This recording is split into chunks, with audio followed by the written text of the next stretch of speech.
What the heck is going on, everybody? I thought it'd be fun to do a little summer art. Let's make some popsicles with Adobe Illustrator.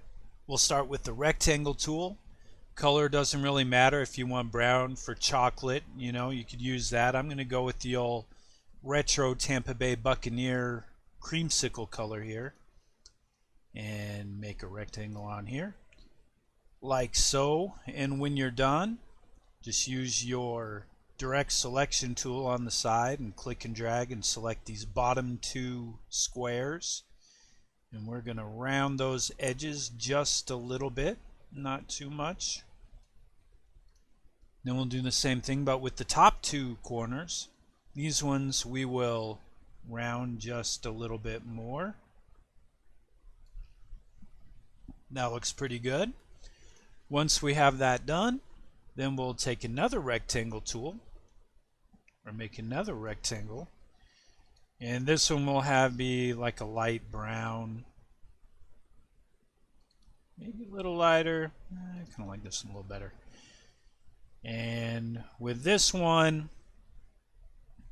we can just round both sides. Doesn't matter because we're only going to see half of it. And then once we're done with that, place it like so. We can select both of them and go over here to the alignment section of our properties panel and center them horizontally to make sure they're good and centered. And then once that's done, we can select this one here, and I'm going to use my control and my left bracket, or you can just right click and switch your arrangement and move it to the back. And there is the first part to it. But wait, we're not done yet. So I thought then we could make multiple ones of these and add some little characteristic effects to them. So we'll take this one here and maybe put it here like so, and then I'm just going to scale it down a little bit.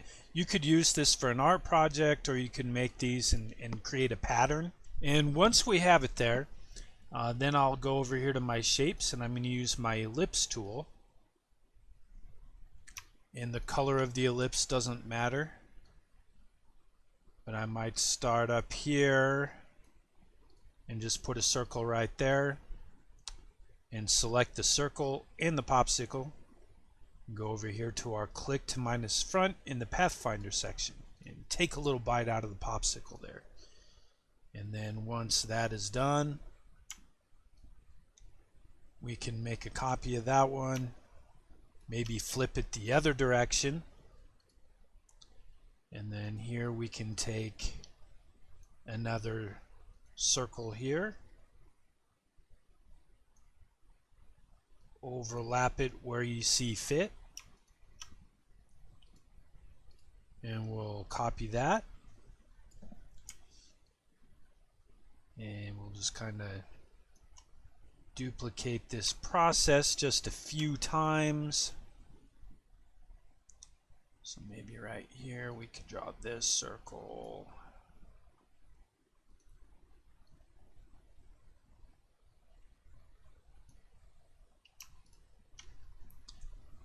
And copy that out. And then we'll go one more time.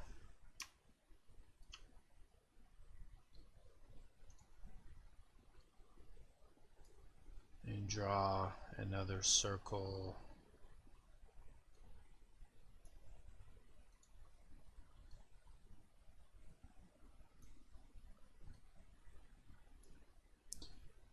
Maybe put this one down here.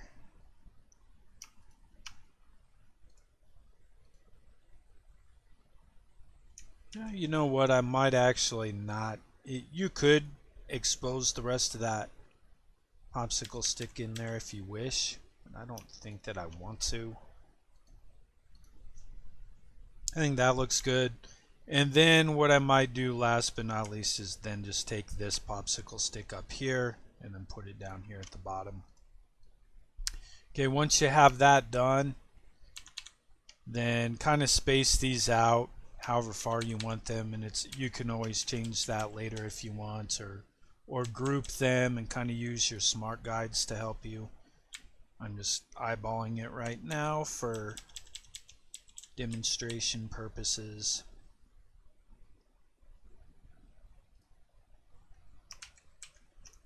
And that doesn't look too bad. All right. So next step, we could go over here to our pen tool. And with the pen tool, I'm going to have no fill, but I am going to put a stroke here. And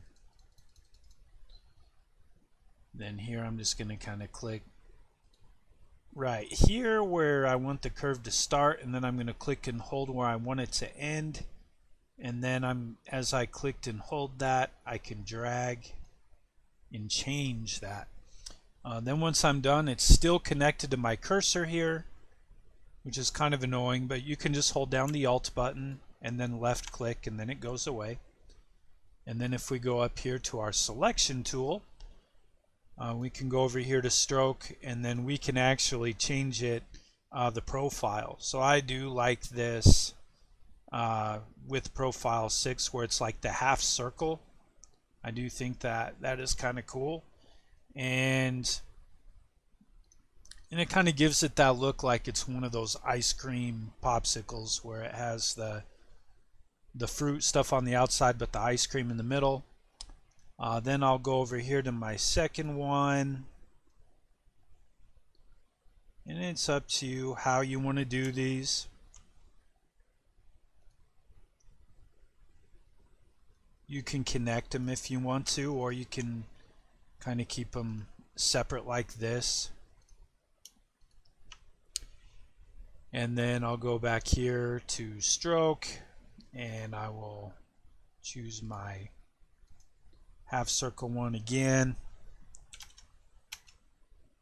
and then just kind of play around with those the width of that stroke a little bit so that it's, you know, kind of fits in there naturally. So let's try maybe 6. Yeah, I think 6 works a little better right there. And here I might click on this one and put an arc right here.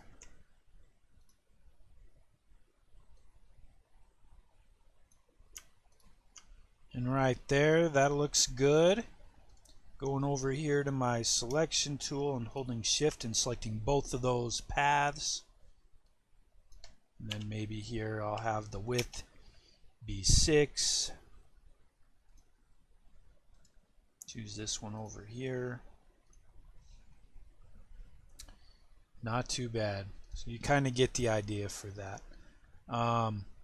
And then like I was saying, you could either have it be featured vertically like we have here, or you can kind of spread these out and use your pattern making options in Illustrator if you wanted to fill shapes with that, or use it for, you know, a background for a wallpaper, whatever you want to do with that. Kind of fun. Alright, so we got this one here. Looks good. Then obviously the one down at the bottom we don't need to do anything with. A few final touches. You know, I might go into this one here and then choose some different flavors for this. So we can use that for color, and then maybe here we could use like a blue. That looks pretty good. And then down here maybe we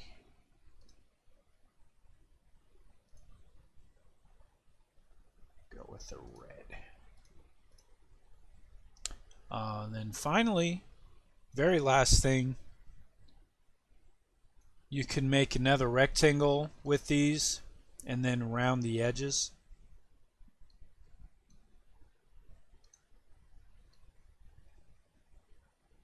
And again, this is kind of up to you if you want to do that. And if you have your selection tool and you use Alt click, you know, then you can make a copy of it we can do something kind of like that.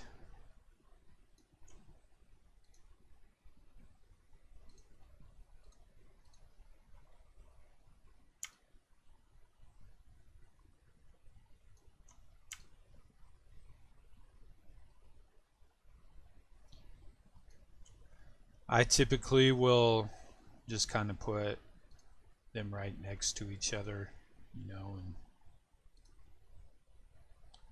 kind of go that route. Here we go. If I can select it.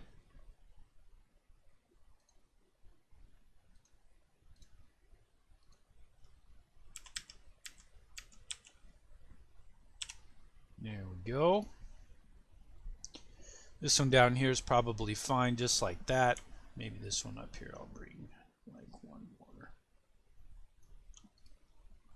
Something like that. I don't know. Kind of however you want it to look for it, but some fun things to play around with. You can obviously add some shading if you want to, or leave it simple like this. I think it looks pretty good in this sense, especially if you're using it for a pattern. Then you know this will show up nicely and people will see what your pictures are, and there you go. So hope you enjoyed this tutorial. Let me know what you think in the comments. Give me ideas for more tutorials for future videos, and I hope you all have a great day.